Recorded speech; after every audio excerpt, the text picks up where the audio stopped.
Well, we're back, everybody, to work on the or update on the restoration of my 1986 Corvette.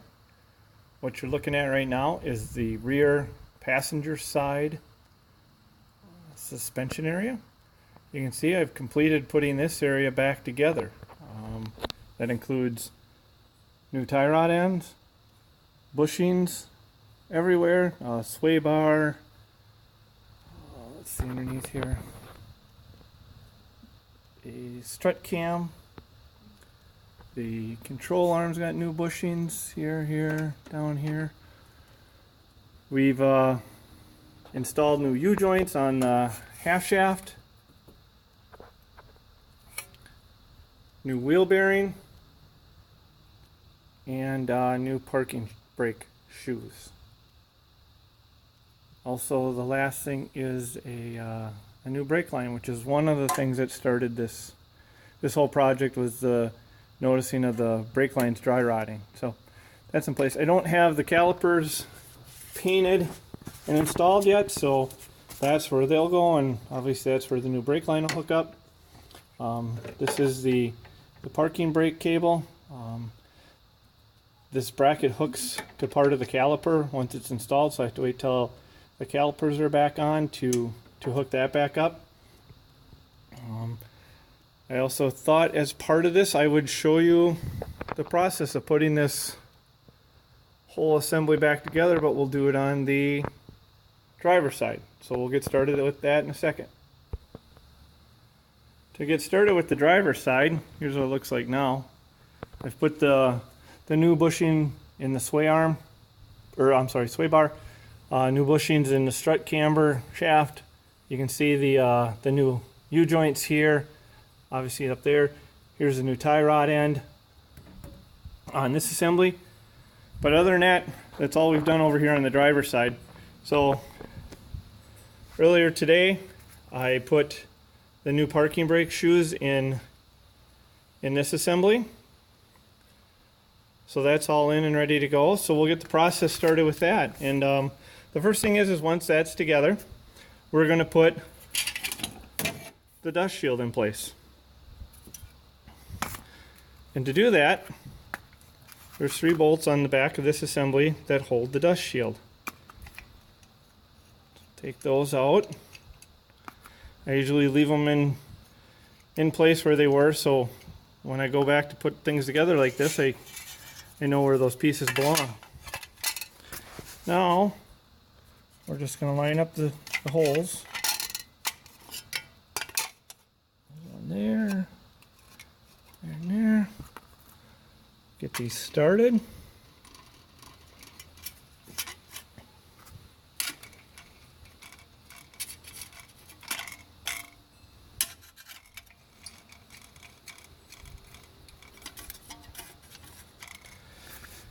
A 10mm bolt. See how I can do this with one hand.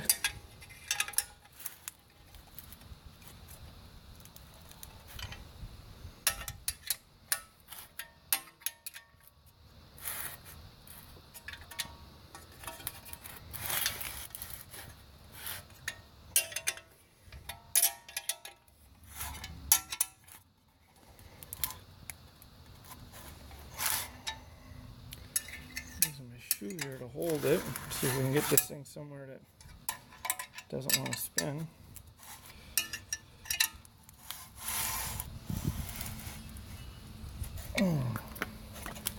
There. So we got the new dust, or the cleaned up dust shield in place. There's the assembly with the parking brake on it. Next is we will put this piece on the knuckle itself. And along with that, install the new wheel bearing.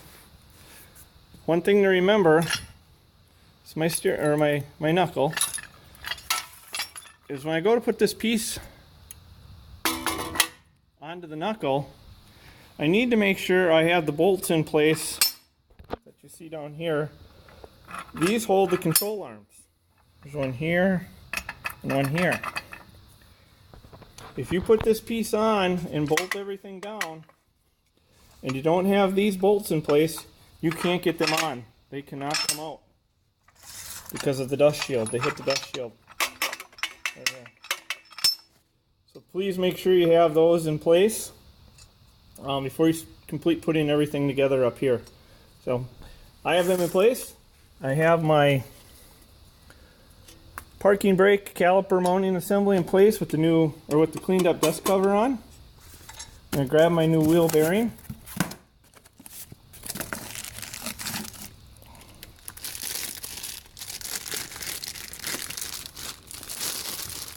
And do all this with one hand.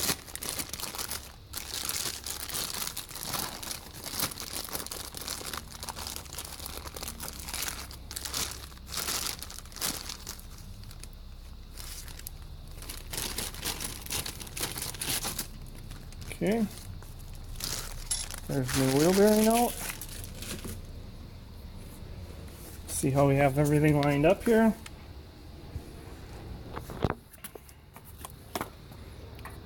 This hole, and this hole is where the bolts are going to be coming through from the back side to secure the parking brake in place. So you can see I have them roughly lined up. Now if I put my wheel bearing in here,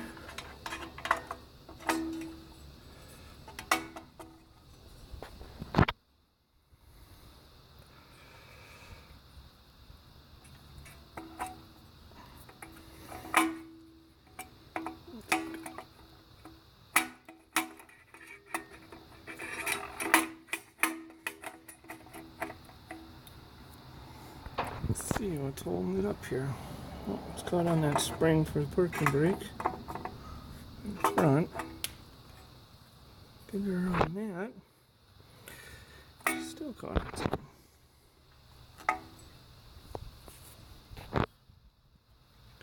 Caught over here on the edge.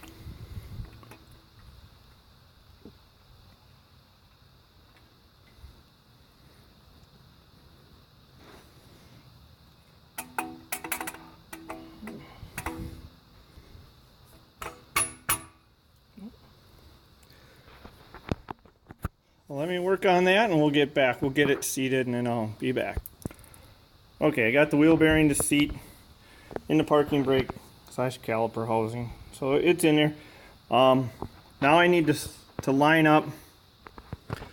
Again, I got to come in from underneath. So I got bolts coming up from underneath that have to line up. And if you look down this one mounting hole right here, I can see daylight. You can get that to focus. So I think I have that lined up. Again, since I'm doing this with one hand, I'm not going to try flipping it over to hold it and line it up.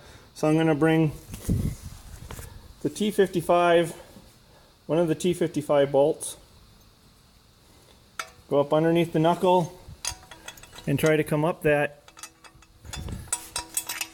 hole that I believe I have lined up, and see if I can get that bolt to start.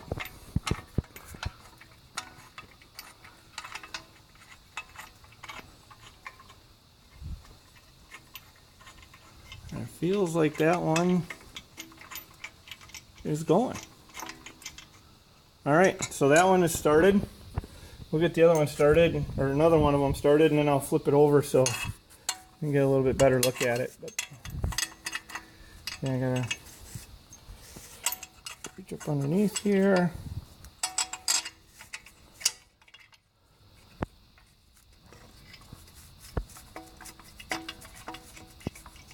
Seems like that one is started also. Okay, those two started. Should be able to gently flip the housing over here. Got everything coming apart. There, now you can see it. This is the back side. These are the three T55 bolts that hold, well, they actually thread into the wheel bearing and they sandwich the parking brake caliper mounting plate in between them. So it's a little bit of a little bit of a balancing act, especially with one hand here, to get everything in there and lined up. So they're in there hand tight.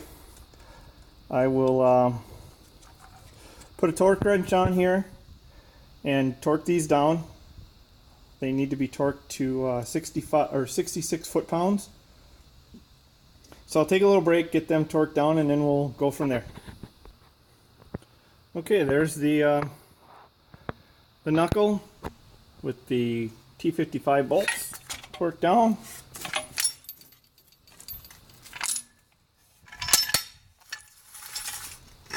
There's the whole assembly packed together and ready to go on. So next step is flip it back over here.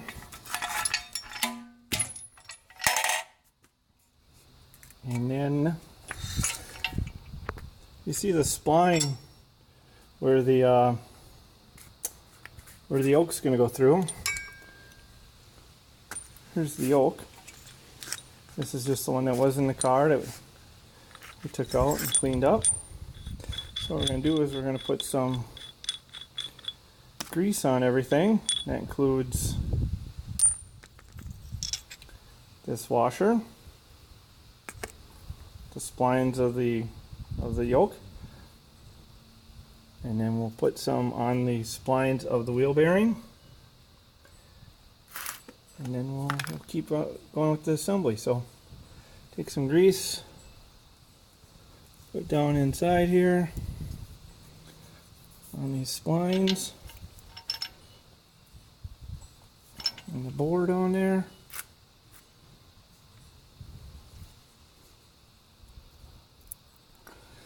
Also put some grease where that bearing's going to sit. Or not bearing, but that washer. Put that in there. There's the washer.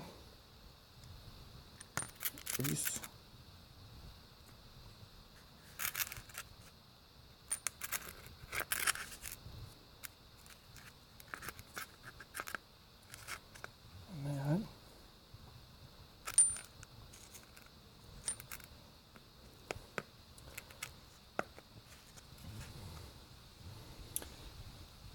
Take the washer,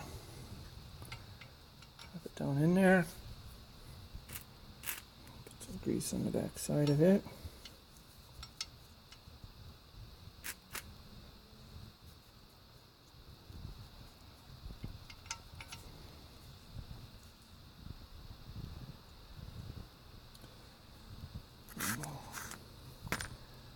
Yoke,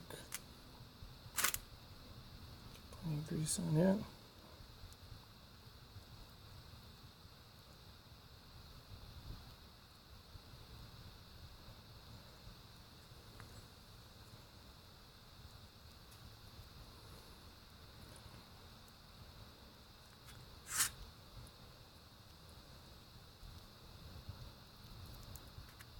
Get this all coated up good with grease.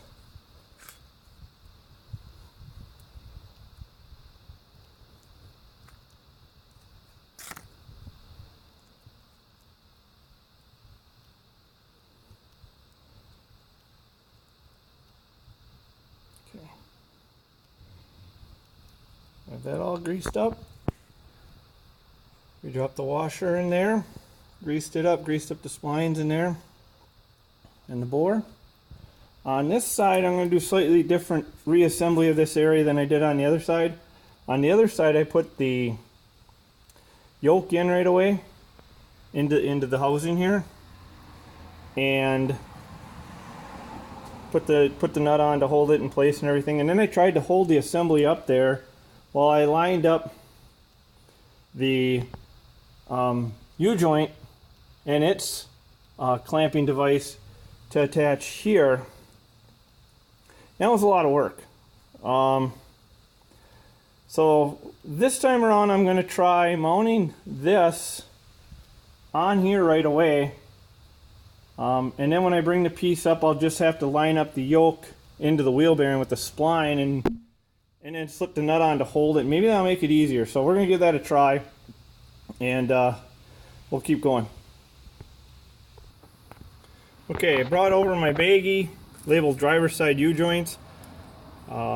Just a tip is when you take multiple things apart like I am obviously, and it's going to be a while before you put them back together, maybe even if it's not going to be that long, I label immediately where the part came off the car, and I put them in a baggie so that I can, like in this instance, it's been several weeks.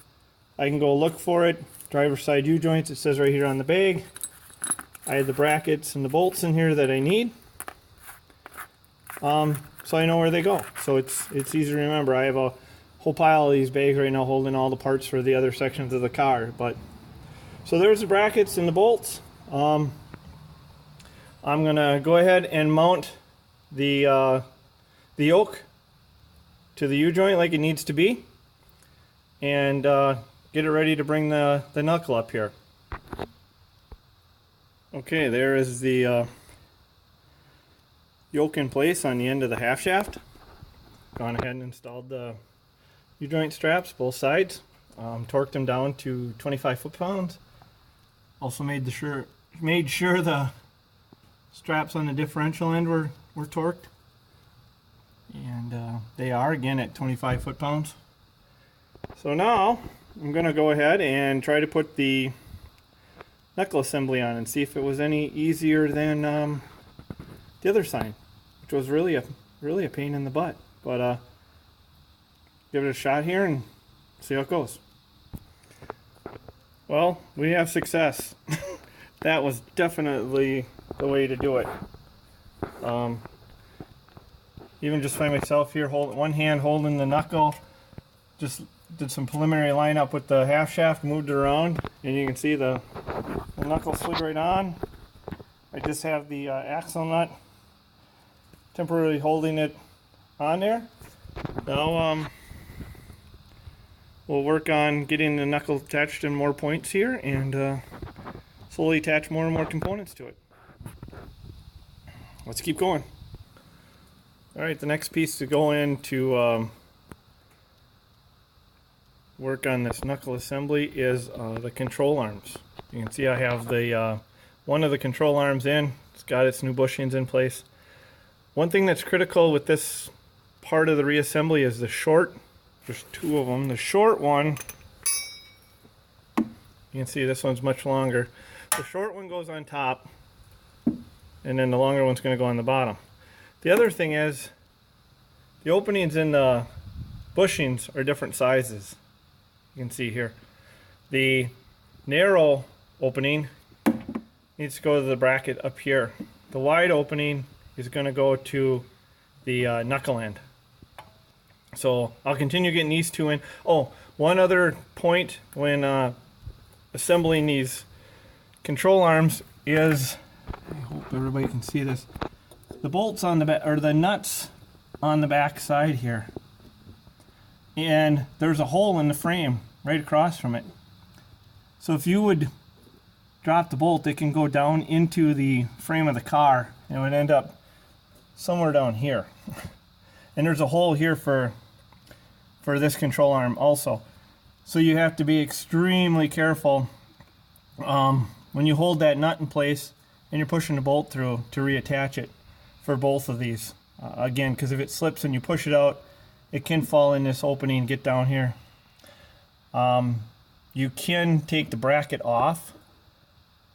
I've seen some instances where people have taken this bracket off. There's bolts here, here, and here, and attached the control arms, torqued them and everything, then put the bracket back on so you don't have to worry about losing that bolt or the nuts down these holes. You can also torque it a little better because you can put your torque wrench on the nut side, which is a little bit better way to go. I'm not doing it here, but just some options on what to do with the control arm assembly. We'll continue on. Alright, sorry about that everybody, but my battery died in my camera here. But while it was charging, I kept going, and as you can see, the control arms are installed. the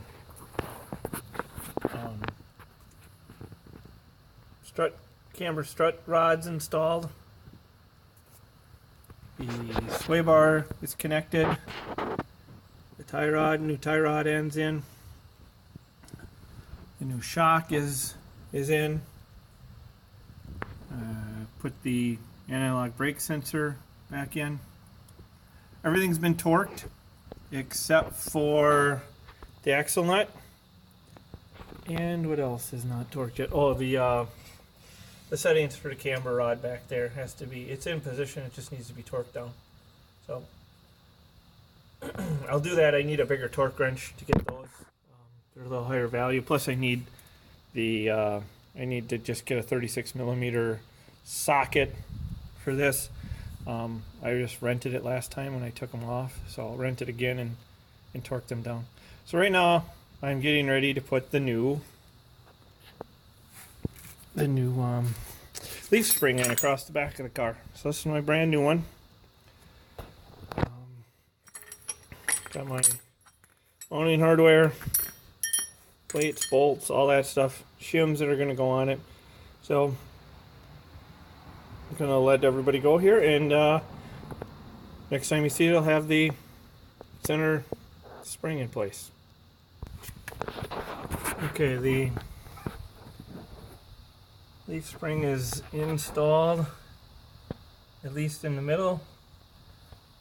You can see the bolts are holding it. The shims are in place, top and bottom, to match the way it came out. So next, we need to get the ends connected. Here's the shaft and the springs and rubber gaskets that'll hold it. So I will be hooking a small jack to the bottom of the spring here, picking it up to a point where I can get the bottom cushion in place, which is this here. I'll go up underneath here, and a nut in place to hold it. So I'll start on this side and then move over to the other side. I'll show you once it's complete. Okay, to conclude things, these springs installed. Here's the end bolt on. Got the cotter pin in place, locking it down. You can see the other side's in place.